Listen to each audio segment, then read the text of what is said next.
Welcome back to Synchronized Radio. I'm Pat O'Brien. Tony Boldy's here. Rob Silverstein got a lot of energy. He's an amazing man, and I can see why you guys are friends. Yeah, we had so much fun. And we've been watching pornography during the break. Oh, what, here. Sausage Party? That new movie coming out? There's a new movie called Sausage Party, which Tony was telling me about and showed me the trailer. My God. Crazy, huh? A little controversial, though, right? Well, don't bring your kids to this. Why? Well, you're going to walk out and not get your money's worth because it's pushing the limits, which movies do. You know, you need the controversy to get the viewers lately. It's amazing how many grocery store items have look like penises. Phallics, yeah. Phallic symbols, yeah. Oh, I say penis, you say phallics.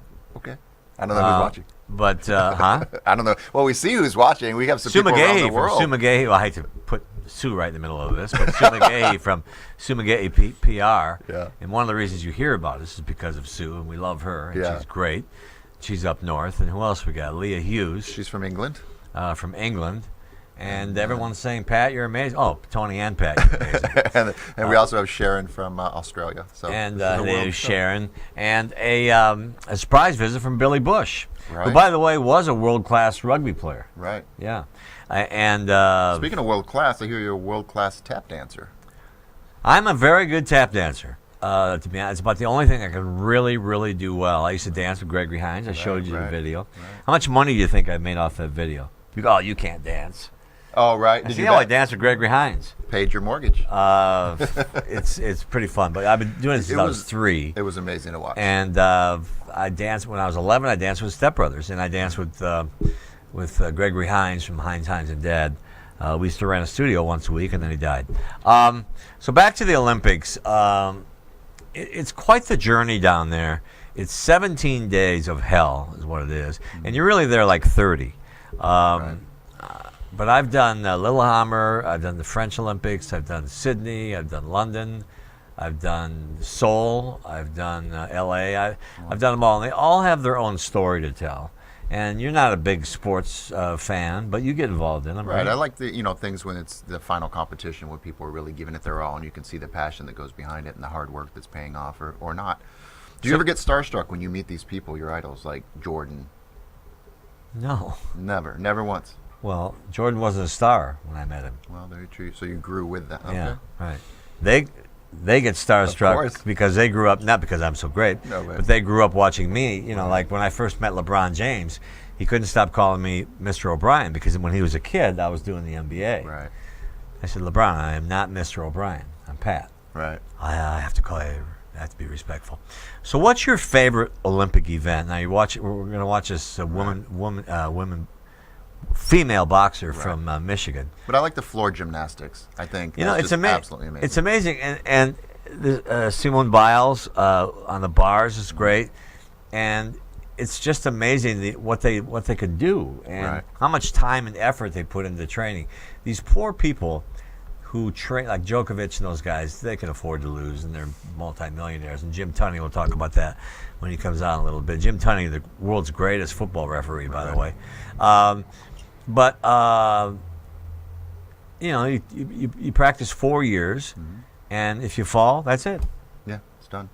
But you push it just push it. Well, what about the Olympics when I think she broke her leg and finished the perfect final vault. I should know her name. I feel really bad. Remember, she broke her leg and still landed a perfect landing. Oh yeah, she nailed the landing.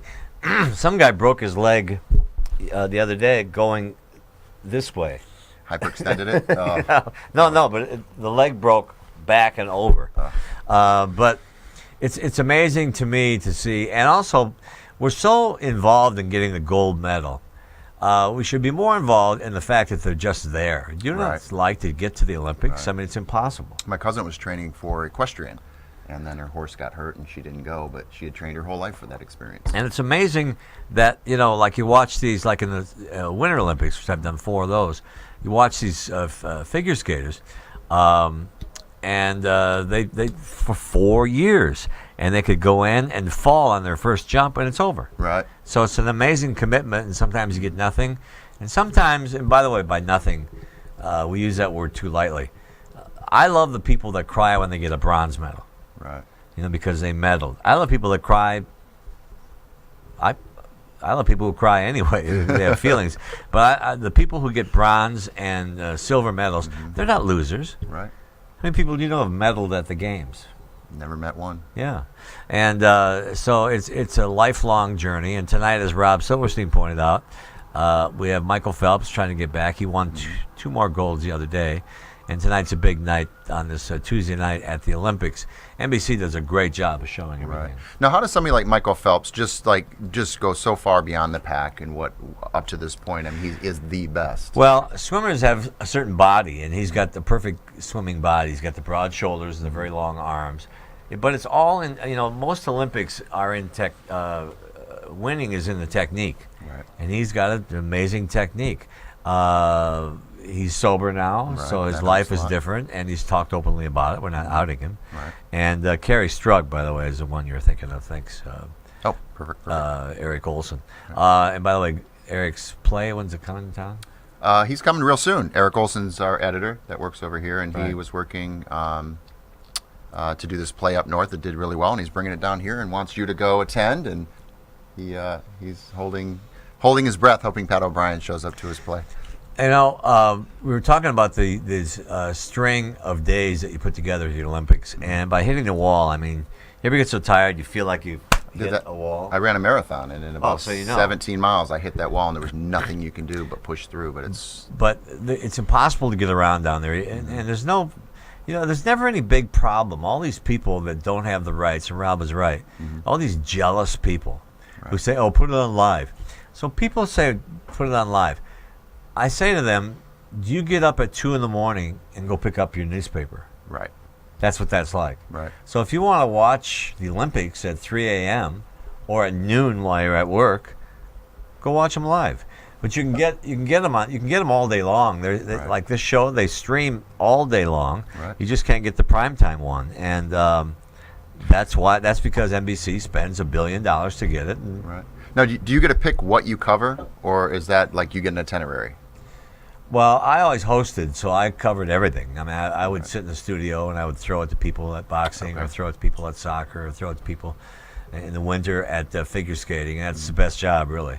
It's the highest paid job. So Costas will stand there and just go. They have a set rundown of what's on that night, and he'll lead into. And Bob's great. This could be his last Olympics, but Bob is a great Olympic host.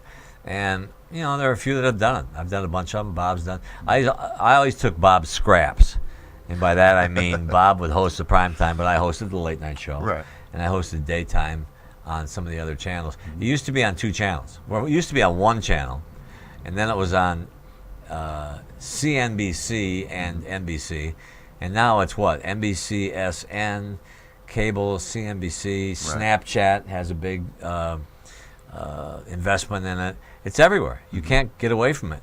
But the nighttime stuff is not going to be live. If you want to watch it live, get up at 3 in the morning and then call me and see how you like that. People are very jealous of those of us that had the rights to the Olympics. And usually it's people that work for, I'm not going to say this paper. Right, but exactly. It's, now, do you care if you watch it live or in the archives as long as you get the information? Or do you want to know right now what's happening? Well, I know who's going to win tonight. I can already see it. I'm not going to spoil it for people now, but you can find out who wins. Right. But they still get millions and millions of people watching because it's a storytelling. Olympics is about storytelling, and each Olympics writes its own story, and that's the great thing about it.